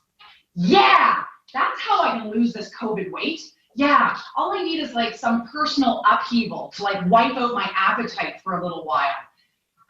You know, you gotta love a good crisis diet, right? It's like, I'm an emotional wreck, but damn it, I look good. I'm so stressed, but I'm skinny. Well, based on my experience, dating is just wondering why someone is single and then figuring it out. Well, let's admit it. Even when there isn't a pandemic going on, relationships are one of the toughest things in life. If you ask me, the very best time in a relationship is at the very beginning, before you've met and you're single. I mean, that's when I thrive. That's when I'm at my best. So, the holiday season is just around the corner, hey? Now, I'm not a singer, but if I were, this year, I think I would release a holiday album featuring some of people's favorite festive songs with a slight twist, such as, it's beginning to look a lot like we'll be isolating this Christmas. Let it snow, let it snow, let it snow, because there's nowhere to go. Joy to the world. 2020 is almost over. I'll be home for Christmas because I can't go anywhere else. All I want for Christmas is 2021. Deck the halls with absolutely nothing because no one's coming over. I'm dreaming of a white Christmas, but this might be the year we get flammable snow. Baby, it's cold outside, but that's okay. We're not allowed out there. Oh, and lastly, I saw Mommy kissing Santa Claus, and now I hope she gets tested. Now, if you laughed at those songs, those song titles, I mean, in my mind, you laughed at every one of them. But if you did enjoy those, I have some very exciting news. I have teamed up with Epton Candle Company, owned and operated by John Epping's husband, Tom Shipton. Hence the name, Epton. Yes, Tom and I have joined forces to lighten things up this holiday season. And so now there we are. There are some of our candles. Yes, festive, scented candles wrapped in my twisted sense of humor. Unscented option is available. And packs of funny holiday cards are available too. Visit EptonCandleCo.com and enter promo code TOHOPE2020 to receive 50% off. Also, if you need some extra laughs this holiday season or whenever, check out my comedy album, Relentless, and my podcast, Still a Hot Mess. Both are available on iTunes and Spotify. You girls are really mad right And now, here to give us an update on the fundraising prizes is one of the co-chairs of Toronto Hope, Heather Marshall. Hey, Heather. Hi, Susan. Thanks so much. Good evening, everyone. My name is Heather Marshall, and I'm one of the co-chairs of the Toronto Hope. On behalf of our organizing committee, it is my absolute honor to be able to offer our most sincere thank yous to all of our fundraisers. We appreciate that reaching out to your personal networks during a pandemic was difficult and maybe even uncomfortable. But as we have been saying throughout our campaign, cancer doesn't stop for COVID. And as you have heard from two of the lead doctors tonight from Sunnybrook, all of these funds are needed and very much appreciated. To our registered fundraisers that took the time and effort to fundraise, thank you. Your energy, your diligence with reaching out to your friends and family has once again exceeded our expectations. Shaughnessy, Christine, and I can't thank you enough. We will be sending out an email communication on Monday regarding your TO Hope masks and swag bags. While we aren't able to be together on the ice, we did still want to award a curling-inspired award, and that is our 2020 All-Star Fundraising Team. When we are able to do so safely, we'd like to get the four of you together to get a picture with our trophy. And now, on to our top four fundraisers. Our All-Star lead, who raised $1,300, my sister, Ellen Marshall. Our All-Star second, having raised $1,500, Krista Wiley. Our All-Star third, or vice here in Ontario, who raised $2,075, is Colleen Madonia. And finally, our All-Star skip, who raised $2,840, Kelly Sweet. Congratulations to all the fundraisers. Finally, for those of you who haven't yet made a donation, please remember to check out the Toronto Hope team page on the Sunnybrook website. Thank you so much. Hello and welcome back. We're back. And now I am pleased to welcome another curling legend. Please give a warm welcome to Mr. I don't know if you've ever heard of him, but I'll introduce him to you now, Mr. Kevin Martin. Hey, Kevin, welcome to the show. Oh, thank you. Yes, it's great to be on the show.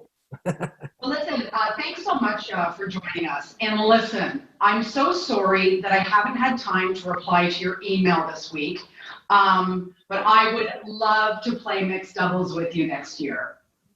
So you're really good at getting up and down quick, and sweep like crazy, I understand. Oh, Kevin, you should see me go.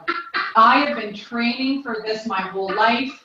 I got that email and I thought to myself, well, Susan, you have arrived. This is your moment. I mean, it was inevitable. I mean, the two of us were destined. I think I like our chances. That's what I'm going to say to you right now. I like our chances. If you just let me do my thing, right? Just let me be myself. That's right. Yeah, I don't know there'd be any holding you back from being yourself. I don't think there'd be any choice. Yeah, you already know who you're dealing with. That's good. You're very perceptive. I like that in a teammate. Let me tell you that. I understand. Okay, so before we continue, I will let our viewers know that they can submit a question for you via the chat function. I will do my best to ask you some of those questions by way of Shaughnessy texting me. And yeah, she's going to monitor the chat and she might text me a few questions. So we'll see how that goes, Kevin. It's been a bit, a bit funky crazy tonight with some technology and stuff. So anyway, we'll see how we go. So first off, I would like to say congratulations on your podcast, Inside Curling. And I've listened to many episodes and I've really enjoyed it. Now, besides podcasting, what have you been up to during the pandemic? Oh my goodness! To your last segment with the Christmas songs. Yeah. It's been a lot like that. There's not a lot to do. I have a sporting goods store, but same thing. We're in red alert here in Alberta, and not a lot of curling going on. So. No, there's some of this now and again. Right. And, yes, unfortunately, not a lot of commentating because I really do enjoy to commentating with Sportsnet, CBC, and NBC. But because of obviously the high-end events aren't happening till after the new year, yeah, darn it, we haven't been able to do the commentating, which I really, really love. Yeah, a lot of us miss being in front of a crowd, that's for sure. Anywho, now Lord knows you won a lot throughout your career. Many, many things. What was your favorite win? It might not have been your biggest win, but what was your favorite win and why? Wow. Well, obviously, we got to look at the Olympics in front of our home crowd in Vancouver. That's got to be number one. But there's some pretty cool ones over all the years where Ed Lukowich was always my hero. You know, that guy that you always watch when you're a kid. And we actually played him in a provincial championship in 1995 before he retired. We beat him in the final. So that's like, I know it wasn't a Brier and it wasn't the Worlds or an Olympics, but that one meant a lot. So, you know, it kind of which way you look at it, right? So if you get to, you know, play hockey against whoever your legend is, and in curling it was Ed Lukowich, I got to play him in a provincial final. So that was pretty cool. Yeah, I bet it was. Okay, so here's a meaty question for you. And one that I'm excited to ask you this because I've been thinking about it for the last years. Do you think the Scotties and Brier format needs to evolve in the way of including like top-ranked teams rather than provincial representatives? Because, you know, as you probably agree with me, pretty obvious, we have like this Super League, we have the elite, you know, they're almost like professional curlers at this point. And then we have these other really strong club curlers who get out of their province, and it's, it's a great divide. It is very divided and probably, so a good example, my dad, he's 85, biggest curling fan in the whole world. And Tarek, my son, plays with Botcher. So they've been in the last few Briers. So dad actually, he didn't realize the big 16 team, the big divide you're talking about. So dad went to the first half of the Brier. And of course, he loves going to the morning classes. Do you know what that is, Susan? So morning classes are very important. Morning classes at the Brier are very important. Old guys get together and they drink 7 a.m. They have a scotch or two at 7 a.m. in the morning. Honest. It's called morning classes my whole life. Okay, all right. It's been going for, I don't even know how many years. And somebody probably get back to us letting us know. So for at least 30, 40 years, this morning classes have been going. So dad loves that. But at the end of that first half of the week, Wednesday, he actually went back to the farm. He went home. And but that's when the Brier kind of starts for the last 4 days. So he was there for 5 days, and only 5 of 38 games went the distance. All the rest ended early. Like it's not good entertainment. So to your point, asking, you know, should something change? Yes, but the market tells you. It's not my idea if it should or shouldn't. The market tells you that first few days, oh my goodness gracious, like somebody make it stop. You know, and then the last 4 days is really quite good once you get the top 8 teams in the end. So, you know, when it comes to certain provinces, Alberta, Manitoba, Ontario, where you've got a lot of depth, why not have the top 2 or 3 from Ontario, Manitoba, Alberta in the championship so that the Canadian champion is a true Canadian champion because they got to beat all the best. And I know that's against cultural, like everybody thinks of cultural tradition and all that. Maybe there's a place for some sort of an amateur event where you do wear your provincial jacket. But I don't know if a Canadian championship is the place. I think it should be every best team in Canada at the Canadian championship, battle it out, see who wins. And that person goes to the world championship and represents us. And that's, I think, how it should be. But we'll see how it all unfolds. But for now, that Saturday to Wednesday is like Sean and I, we have our son curling in it, and we don't go until Wednesday. We show up on Wednesday, then we go for the last weekend. So because it's just not very entertaining, to be honest. Well, you spoke of the representative going on say to the Worlds. Like right now, of course, we're sending the winner of the Brier and the Scotties. But right now, at least, even if we have that same format where it is like Super League versus not so Super League, should we at least be sending them the winner of the Canada Cup? Like, if we're not going to change the format of the Brier and Scotties, then at least, do you agree? Maybe we switch then to saying winner of the Canada Cup goes. onto the world. Yeah, well, I guess it doesn't. At the end of the day, when it comes to the Briar Scotties as it is today, that final 8, they're a great 8. Like, it really is. So it doesn't. You're going to get a terrific representative, and we have year after year after year. You get a great representative, but that's not really where I'm coming from. It's kind of the first half of the week versus the second half of the week. I don't see any problem with the national the national championship should get the team to the Worlds. It's just sort of, how do we morph this? And this is a good year to do it, because provincial championships, some provinces have said, yep, we're going to run them. And other ones are saying, no, we're not running them. Okay, well, this might be a year where you make the big change. This might be the year to make this big move in a little bit of a new direction away from the traditional, the way it was in 1940s.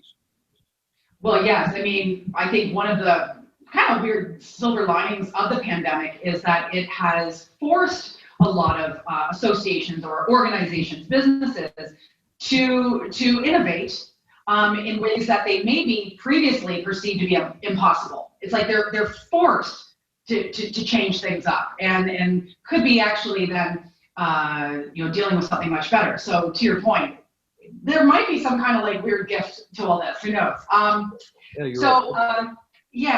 It's. But make it stop, please. Make it stop, Susan. Make it stop.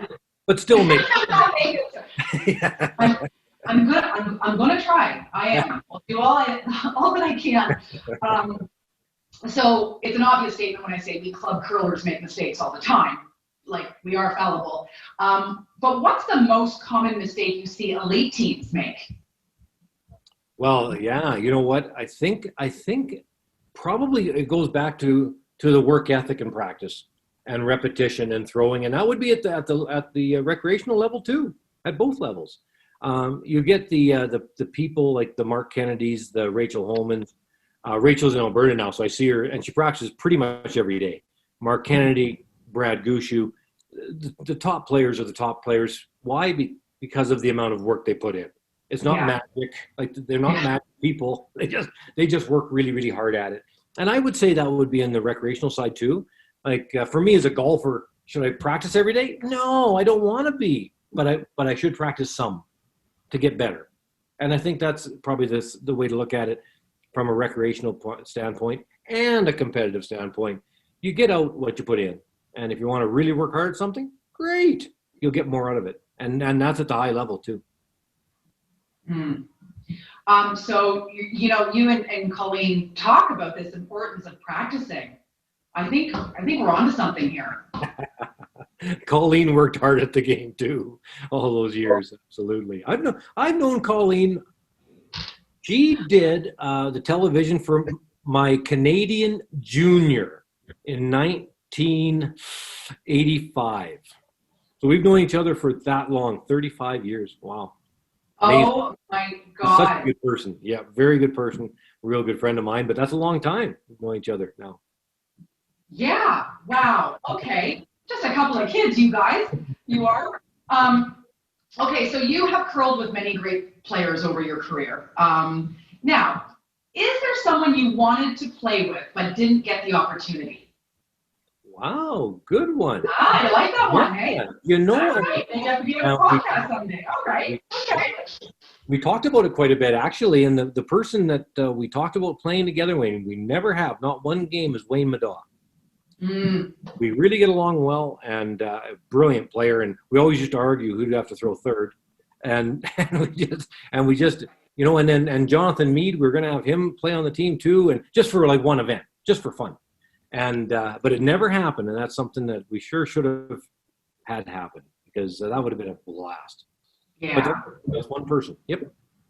Okay, so if you were to say you were still in the game, if you were to assemble a team to skip right now, who would you pick to be on your team? Wow. Well, I guess you have to include Carrick, eh? Like, just politically. Yeah, otherwise I can't come here. Yeah, I got to include Carrick for sure. Yeah, so we'll just throw him in, Just because. Okay, so what other two people then? Well, now I've already played with the guy for lots of years, and that's Mark Kennedy. It's funny, he turned out to be the best second probably ever play the game. And And then John Morse, we end up going our separate ways. I have Mark and Ben throw front end and bring in a third. I didn't realize I probably had the best third in the world throwing second. Who knew? So, so it'd be, we only played a couple of the events where Mark threw third. The last Players Championship that I ever played, Mark threw third in it, and we won it. So it'd be fun to have Mark throw third for an extended length of time because he's amazing. At second, boy, there's some good seconds in our sport right now. Oh boy. But you know what? Brad Thiessen's probably as tough a one as there is. He's probably the most powerful sweeper on the planet. Even maybe more powerful than Gallant. And he's powerful. But Brad's just a pile of muscle, 235 pounds, I think, of muscle, that guy. He's a brute. So he's just a really, really strong player. Southpaw, same as Mark. So that would make sense to have two up the middle that are both southpaws. Yeah. All right. You guys call left-handers southpaws in Ontario? Is that a thing? Yes, I am familiar with that. I liken that more to like a baseball term. But yes, definitely know what you're talking about there. I think it could be widespread that term. Okay, you discussed this on your podcast, and so I stole this question from an episode because I thought it was a cool discussion. What do you think is the toughest shot in curling? Wow, the toughest shot in curling now, because the ice conditions are so good, is certainly the hit and roll. Yeah. The only reason I say that is because it brings everybody into the fold. You've got to have the player using the clock, the one further from the rock. You've got the clock going a hair heavy, a hair light, or good weight. The one nearest the rock needs to respond to that to sweep the line accordingly. The person in the house needs to judge the release and the weight and the line, and then the thrower needs to relate how they threw it to the rest of the team in order to judge that rock down the sheet to make the roll. Whereas a freeze, you've only got one weight. You don't have a bunch of different things to worry about in that one situation. You worry about the line at the end. And then doubles and so on. Throwing it hard, that's fairly simple these days. So definitely the hit and roll, and probably the best guy at hitting and rolling over the years, Glenn Howard out of Toronto. His weight control still, and what is Glenn now? 90? 88? I don't know. 127, I think. Something like that. But anyway, at his age, he still throws that beautiful boardy weight stuff for that hit and roll. Terrific. Yeah, it's the ultimate team shot, isn't it? Everything's got to be accurate. Anyway, was there something about the Olympic experience that surprised you? Oh, I love the Olympics. So lucky the first Olympics was in 1992 that we played in Albertville, France. And it was a demonstration sport then. And then I just fell in love with the Olympics there. We didn't medal. We actually lost the bronze game. So came in fourth. And then, and how old was I then? 24 years old, I think. Anyway, and then we, maybe 25. And then 2002 Salt Lake, which was it was right after 9/11. So lots of security and just a tremendous event. They did so well to put that on like it was. And then Vancouver 2010, and I've been lucky enough to commentate the last two Olympics for NBC. So I so love the Olympic Games, and what makes it so different is, in my opinion, now some people might disagree, but in my opinion, it's all about Team Canada, not curling. It's like when you're a curling team and you go to a Brier or World Championship, you're representing the curling fraternity, the curling fans of your country. That's who you're representing. At the Olympics, it's not like that. You're representing all of Canada, all the people, not just sports fans, everybody. It's way different. And the amount of emails, messages, back in 92, actual letters, with like a stamp, and things like that. The amount of people is incredible that get in touch, and they're not curling fans. They're just Canadiana. That's what the Olympics is about. And that's what's so different. Like, if you haven't had the opportunity to go to the Olympics, when you do get the opportunity, it hits you. It hits you quick where wow, this is big. You don't realize until you're in the middle of it. The distractions must be just something to manage. Like to stay focused must be the greatest challenge. It's a spectacle, so wow. Yeah, you know what? You learn from it. And like I said, 92, we came in fourth, and I always weigh about 210, 215 pounds. I have since university. And at the end of the Olympics, I ended up being a 167. So just too stressful. So ended up Lorraine Quintero, who's part of this actual event, actually part of the Hope here. We got together and started to work together in 1998. So Lorraine actually did that. She actually organized all of that, because that's mind crushing, the amount of phone calls a person would get every single day from media around the world. It's ridiculous. It's tons of calls. So Lorraine would just intercept all of that, and we'd set up a 4-hour media slot once a week. So she looked after all of that for us in the 02 Olympics and in the 2010 Olympics.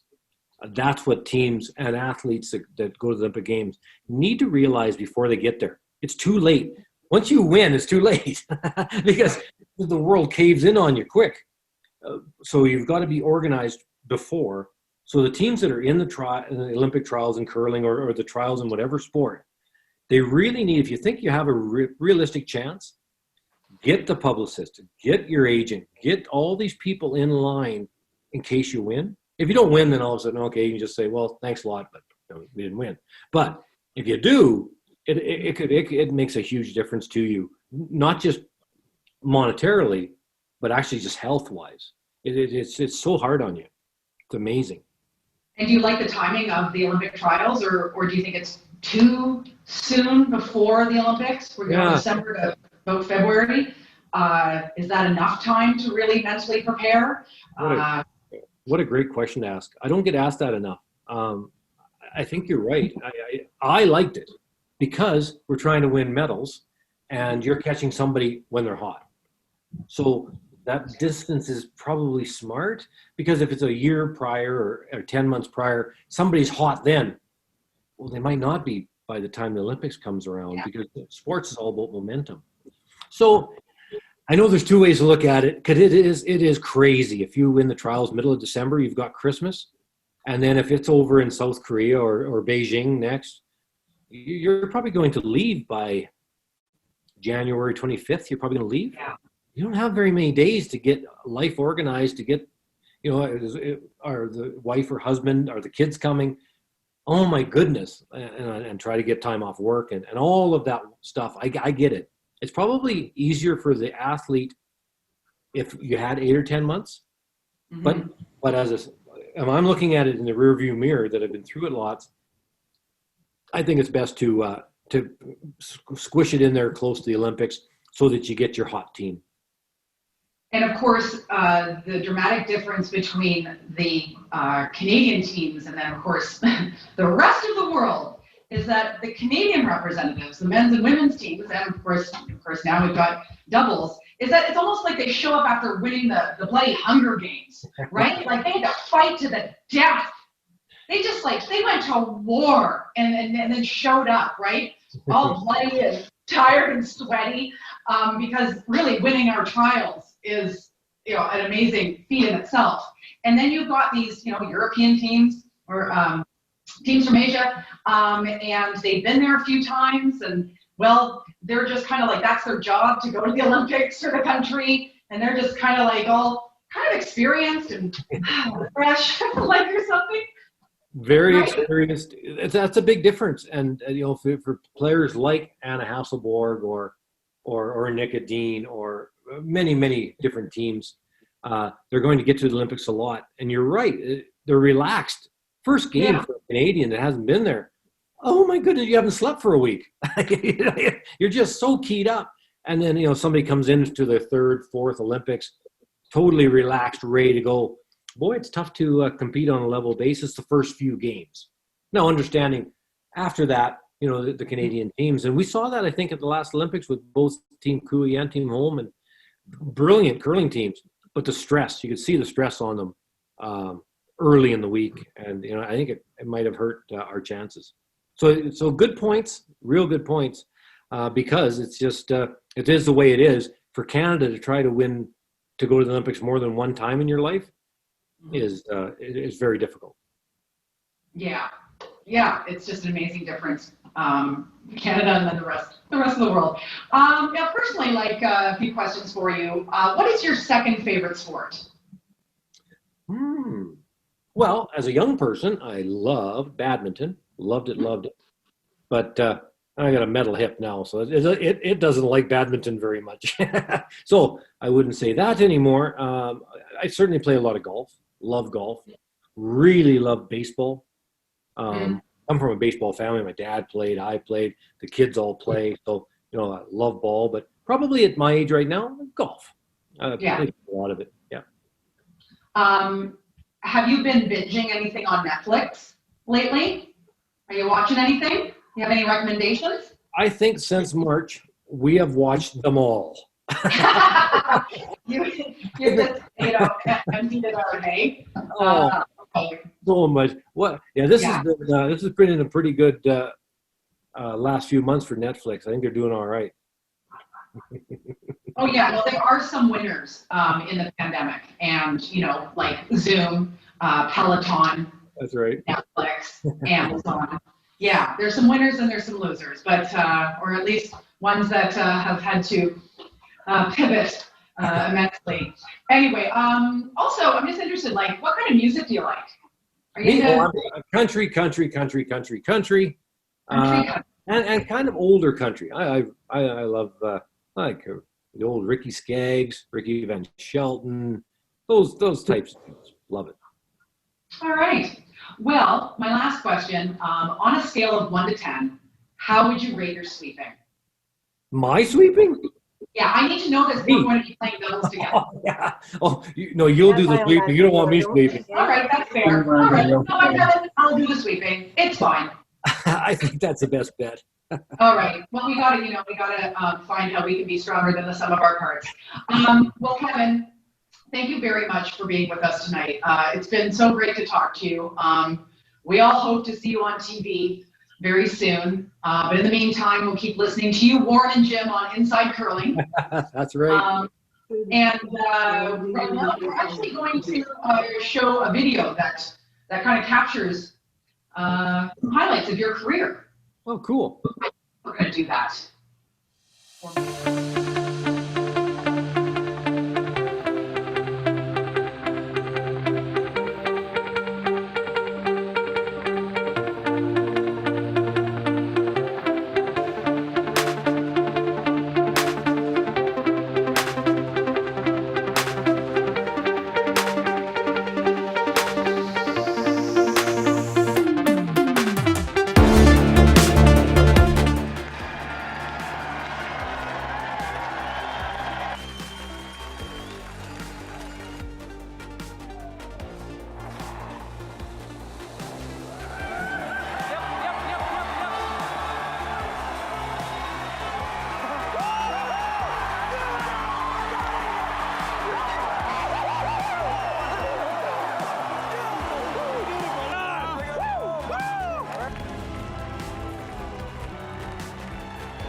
Well, Kevin, watching that video just makes me want to raise a rock to you. Do you have a drink there? I thought I saw a glass of red wine. So we're going to grab the drink. Everyone at home, grab a drink and join us all for yet another virtual Sociable.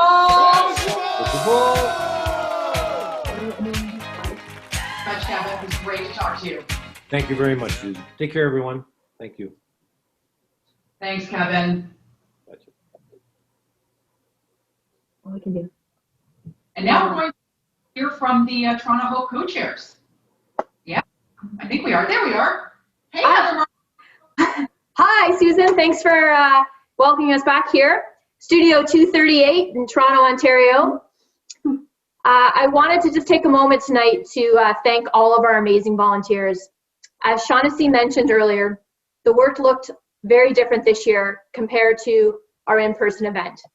But I'd like to take a quick look back to see the amazing team of mighty volunteers who helped us last year. Take a quick look.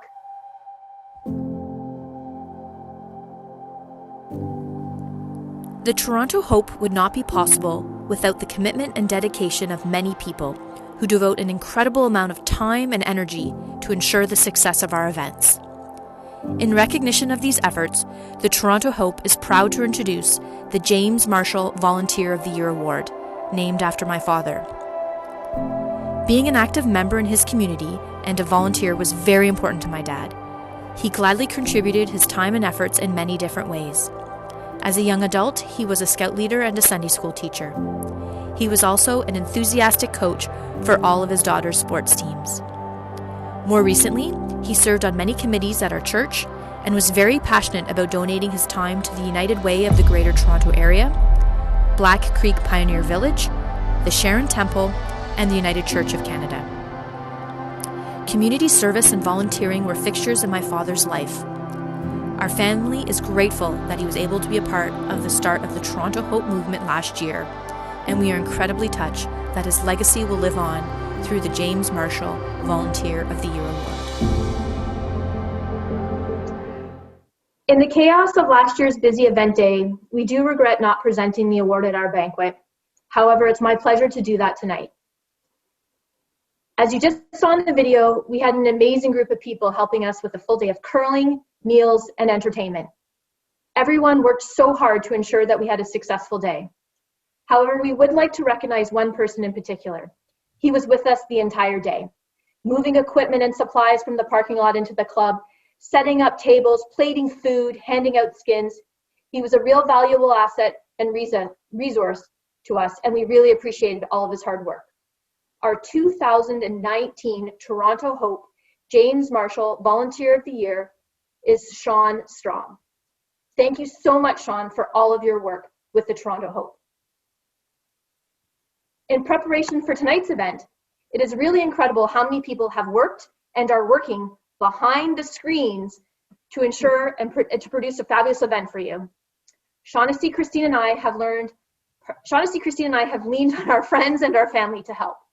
However, one person in particular has really stepped up for us. She is an amazingly talented photographer, as you have seen from her event photos last year. She is also a passionate curling fan, and she's a lot of fun, which I think has shone through in all of her social media posts. Our 2020 James Marshall Volunteer of the Year Award goes to Jessica Martinson. Jess, Shaughnessy, Christine, and I cannot thank you enough for your time and your energy and all of your expertise in preparation for tonight. We love you, buddy.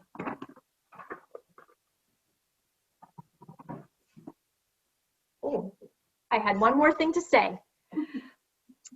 All right, we're getting to the end. Just a couple more thank yous. First off, we'd really like to thank the East York Curling Club for helping us host our event virtually tonight. We couldn't have done it without the team there, and thank you very much, particularly to Brittany and to the board for all of your support. We'd also really like to thank Amanda from Eventive Marketing, who connected us with our technical director, Greg. Amanda, Greg, thank you very much. You have put in a lot of hours, and we really appreciate it.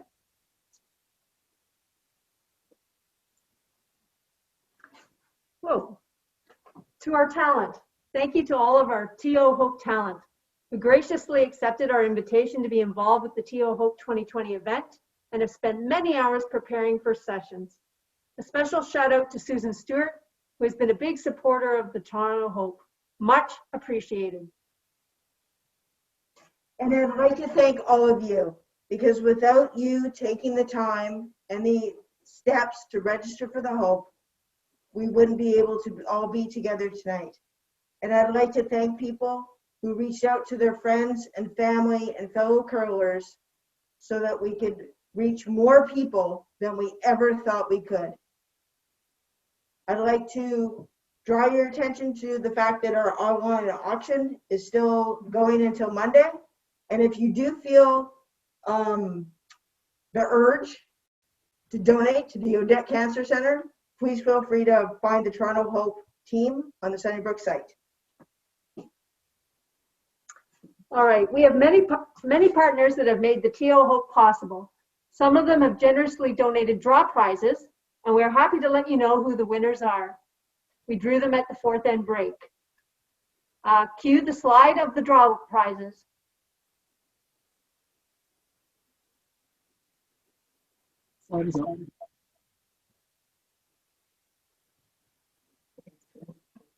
Okay, we will be in touch with the winners with respect to delivery of your prizes. And now we have the check presentation for what has been raised so far.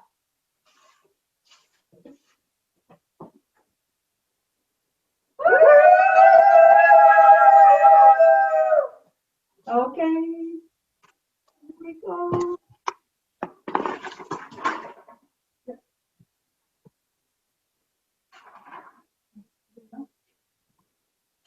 It is my pleasure on behalf of Sunnybrook to thank everyone here today for buying tickets, for donating, for purchasing silent auction items, and a special thanks to Shaughnessy, Heather, and Christine. I don't think anyone knows how much work actually went in to make this event possible, and you three are rock stars. Thank you so much for everything you've done to support gynecological cancer and breast cancer. You guys are all awesome. Thank you so much. Well, everybody, that's the show. If you're interested in some Toronto Hope merch, like, you know, a mask or a t-shirt, we do have some extras for sale. So please email info@torontohope.ca if you're interested. Distribution of all Toronto Hope merch, door prizes, and auction items will start next week. Winners of door prizes and auction items will be contacted by email. Well, kids, that's it for me. Thank you so much for tuning in tonight. I'm going to tell myself that you had a great time and laughed at all my jokes. I know things are really tough right now, but we will prevail. And we will get back to playing that great game of curling with our friends and watching our favorite game and favorite teams on TV. One of the biggest truths about life is that nothing lasts forever. And sometimes the temporary nature of everything works in our favor. Better times do indeed lie ahead. But for now, take good care of yourself, wear a mask, stay home, wash your hands, and never, ever give up hope. Good night.